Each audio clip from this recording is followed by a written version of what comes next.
Hello anime lovers, स्वागत है आपका वाइपर एनिमे एक्सप्लेन्ड चैनल पर। और आज हम देखेंगे सोलो लेवलिंग मानवा सीजन 3 के एपिसोड नंबर 5 को। पिछले वीडियो में हमने पूरा डबल डंजन आर्क देखा था जिसमें जिन्वू की लड़ाई गेम के आर्किटेक्ट से हुई थी और उसने भविष्यवाणी की थी कि जिन्वू की आगे चल के मौत हो जाएगी। खैर, आज से हम शुरू करेंगे जापान क्राइसिस आर्क को। एपिसोड की शुरुआत जापान में होती है जहाँ ढेर सारे ट्रक भर के माना स्टोन्स लाए गए थे। यूरी बोलता है कि यहाँ 2 लाख टन माना क्रिस्टल्स हैं जो कि उसके मैजिक बैरियर्स को पावर देने के लिए काफी होंगे। आम लोगों को शहर से खाली करवा दिया गया था और यहाँ सिर्फ मिलिट्री और हंटर्स ही मौजूद थे। एस रैंक हंटर कानाए कहती है कि मिलिट्री वेपन्स उन मॉन्स्टर्स का कुछ नहीं बिगाड़ सकते हैं, तो फिर इनको यहाँ क्यों बुलाया गया है। सुगीमोतो कहता है कि अगर यूरी का प्लान फेल होता है तो मिलिट्री यहाँ सिर्फ मॉन्स्टर्स का ध्यान बटाने के लिए है ताकि बाकी लोगों को कोई दूसरा प्लान बनाने का समय मिल जाए, यानी कि ये लोग सिर्फ यहाँ मरने के लिए ही खड़े हैं। सुगीमोतो गेट को देखते हुए बोलता है कि इंसान इस तबाही के सामने अब भी कितना बेबस है। वहीं इधर यूरी को पूरा कॉन्फिडेंस था कि वो अकेले ही इस एस रैंक गेट को सील कर देगा और इस बात के लिए दुनिया उसे याद रखेगी। वो पूछता है कि आसपास कितने एस रैंक हंटर्स मौजूद हैं, तो उसे बताया जाता है कि यहाँ 15 एस रैंक्स मौजूद हैं। बाकी देशों ने उनकी मदद के लिए हंटर्स नहीं भेजे हैं क्योंकि उनके खुद के देश में एस रैंक गेट्स खुले हुए हैं, तो वो उनसे निपटने में लगे हैं। इसके बाद डंजन ब्रेक होने लगता है, यानी कि गेट ओपन हो रहा था और उसमें से एक बहुत ही बड़ा मॉन्स्टर निकल के बाहर आता है। हंटर और सोल्जर्स ये देख हैरान हो जाते हैं क्योंकि ये कोई मामूली मॉन्स्टर नहीं था बल्कि ये एक जायंट था जो कि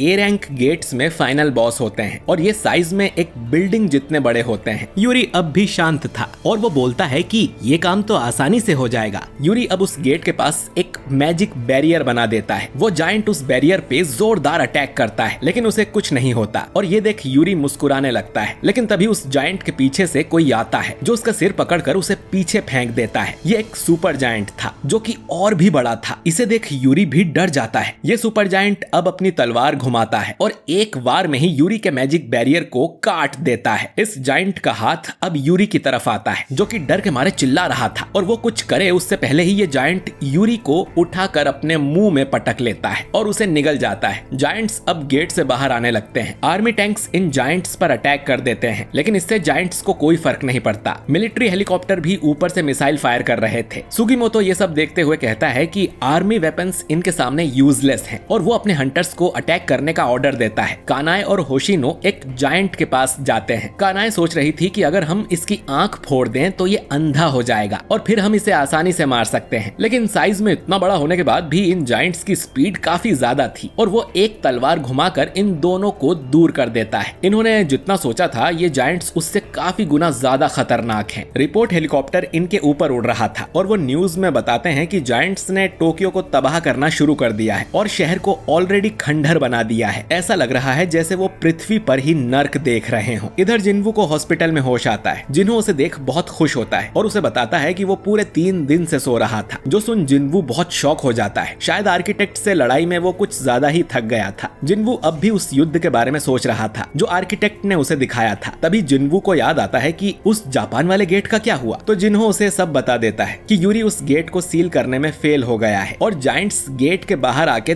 तबाही मचा रहे हैं। दूसरी तरफ हम यू म्यूंगहान को देखते हैं जो कि जिन्हो का फादर है। वो अपनी टेबल पर ही सो गया था और जागने के बाद उसका सेक्रेटरी बताता है कि वो करीब 24 घंटे बाद जागा है। अगर वो जल्द ही नहीं जागता तो ये लोग हॉस्पिटल ले जाने वाले थे। असल में म्यूंगहान को इटरनल स्लम्बर नाम की बीमारी हो गई है। इसमें इंसान जिंदगी भर के लिए सो जाता है और फिर कभी नहीं जागता। सेक्रेटरी उसे बताता है कि एक मरीज है जिसे ये बीमारी लगी थी और वो बिल्कुल ठीक हो गई है। वो मरीज और कोई नहीं बल्कि जिन्वू की मदर है। म्यूंगहन सोचता है कि मतलब जिन्वू के पास इस बीमारी का इलाज हो सकता है। इसके बाद म्यूंगहन की बेटी यहाँ उससे मिलने आ जाती है पर उसे इस बीमारी के बारे में नहीं पता था। दूसरी तरफ जिन्वू न्यूज देख रहा था जिसमें जापान में मच रही तबाही दिखाई जा रही थी। ये जायंट्स आगे बढ़ते जा रहे थे और अपने रास्ते में आई बिल्डिंग को डिस्ट्रॉय कर रहे थे और पेड़ों को उखाड़ कर फेंक रहे थे, मानो वो इंसानियत से जुड़ी हर चीज का खात्मा करना चाहते हैं। इसी के साथ वो इंसानों को पकड़कर खा भी रहे थे। जायंट्स चारों तरफ फैल गए थे लेकिन वो सुपर जायंट अब भी उस गेट के पास ही बैठा है। शायद वो गेट की निगरानी कर रहा है या किसी के आने का इंतजार, इन्हें नहीं पता। कैमरामैन बोलता है कि उसे नहीं लगता कि वो जायंट जिंदा है। वो बार बार एक ही तरह के मूवमेंट्स कर रहा था जैसे गेम का कोई कैरेक्टर हो। खैर, अब तक उस गेट में से 30 जायंट्स बाहर आ चुके हैं लेकिन उनमें से सिर्फ 2 ही मारे गए हैं। डंजन ब्रेक के 2 दिन हो चुके हैं और ऐसा ही चलता रहा तो कुछ दिनों में पूरा जापान तबाह हो जाएगा। जिन्वू अब सोचने लगता है कि इस तरह से तो पूरा एशिया ही खतरे में आ जाएगा, शायद मुझे ही कुछ करना पड़ेगा। लेकिन तभी उसे एक आवाज सुनाई देती है जो कहती है कि मत जाओ। ये जिना थी जिसे जिन्वू की चिंता हो रही थी। वो नहीं चाहती थी कि जिन्वू फिर से किसी डेंजरस मिशन पर जाए। जिन्वू उसे देख कहता है कि मैं कहीं नहीं जा रहा, पिछले कुछ दिनों से उसने बहुत काम किया है और अब उसे आराम की जरूरत है। वो जिना के सिर पे हाथ रखते हुए कहता है कि चिंता मत करो। इतना कहकर जिन्वू यहाँ से चला जाता है। जिन्वू अब पार्क में जाके बैठता है और बेरू को बुलाता है। बेरू कहता है कि बोलो राजा जी, मेरा मतलब मेरे मालिक। जिन्वू बोलता है कि मैंने तुम्हें जिना का ध्यान रखने को कहा था और तुम राजा महाराजा वाले सीरियल देख रहे थे। खैर बताओ कि जिना कैसी है। तो बेरू बताता है कि जिना ज्यादा कुछ नहीं करती, बस सोती रहती है। जिन्वू समझ जाता है कि उस ग्रीन ऑर्क वाले हादसे के बाद से जिना को ट्रॉमा हो गया है, क्योंकि उसने आज तक जिन्वू को किसी मिशन पर जाने से नहीं रोका था। जिन्वू को समझ नहीं आता कि वो क्या करे, अपनी फैमिली के साथ रहे या जापान जाए। तभी जिन्वू के पास एक कार आती है। वो उसे एक मीटिंग के लिए ले जाते हैं। जिन्वू को म्यूनघन के पास लाया गया था। म्यूनघन एक ब्लैंक चेक जिन्वू की तरफ सरकाते हुए कहता है कि मुझे गलत मत समझना, मैं जानता हूँ कि पैसों से सब कुछ नहीं खरीदा जा सकता और तुम तो एस रैंक हंटर हो, तो तुम्हें तो वैसे भी पैसों की कमी नहीं होगी। वो चेक जिन्वू को सिर्फ एक गिफ्ट की तरह दे रहा है ताकि यहाँ जो भी बातें हो जिन्वू उसे बाहर किसी को न बताए। जिन्वू पूछता है कि आपको मुझसे क्या चाहिए। तो म्यूनघन रिवील करता है कि उसे भी इटर्नल स्लम्बर की बीमारी लग गई है, बिल्कुल तुम्हारी मदर की तरह। जो सुन जिन्वू चौंक जाता है और पूछता है कि इस बारे में और किसी को पता है। म्यूनघन बताता है कि उसके डॉक्टर के अलावा सिर्फ उसकी खुद की वाइफ और सेक्रेटरी को पता है, यानी कि 3 लोगों को, और अब जिन्वू को। म्यूनघन बताता है कि इस बीमारी का इलाज ढूंढते हुए उसे पता चला कि दुनिया में सिर्फ एक ही इंसान है जो इस बीमारी से ठीक हुआ है और वो है जिन्वू की मदर। वो जिन्वू को सच बताने को बोलता है कि उसने अपनी मदर को कैसे ठीक किया और वो उसका ये एहसान कभी नहीं भूलेगा। कुछ देर सोचने के बाद जिन्वू उस चेक को वापस सरका देता है और बोलता है कि अगर उसे कोई इलाज पता होता और उसे पैसे कमाने होते तो वो अब तक दुनिया को इस बारे में बता देता। ये सुन म्यूनघन निराश हो जाता है और बोलता है कि मैं समझ सकता हूँ। जिसके बाद जिन्वू गुड बाय बोलकर यहाँ से निकल जाता है। लिफ्ट में जाके जिन्वू सोचता है कि वो जिन्हों के फादर हैं, तो शायद मुझे उन्हें सच बता देना चाहिए था, लेकिन वो उन्हें इतनी अच्छी तरह से जानता नहीं है और उन पे भरोसा नहीं कर सकता। हो सकता है कि वो झूठ बोल रहा हो कि उसे ये बीमारी है। और वैसे भी जिन्वू के पास एलिक्सर ऑफ लाइफ की सिर्फ 3 बॉटल्स ही बची है, तो इन्हें वो ऐसे ही किसी को भी नहीं दे सकता। इसके बाद जिन्वू अपने ऑफिस में जाता है और जिन्हो को बोलता है कि वो जापान जा रहा है। जो सुन जिन्हो बहुत शॉक हो जाता है कि तुमने न्यूज देखी क्या, ये डंजन ब्रेक जेजू आइलैंड से कहीं ज्यादा खतरनाक है। इतने बड़े और खतरनाक मॉन्स्टर्स उसने पहले कभी नहीं देखे हैं और इसमें जिन्वू को खतरा हो सकता है। जिन्वू कहता है कि अगर वो कामयाब हो गया तो उनकी गिल्ड का नाम पूरी दुनिया में हो जाएगा। जिन्वू मन में सोचता है कि वैसे तो जिन्हो कभी मुझे नहीं रोकता और उसे हमेशा मुझ पर यकीन होता है, पर इस बार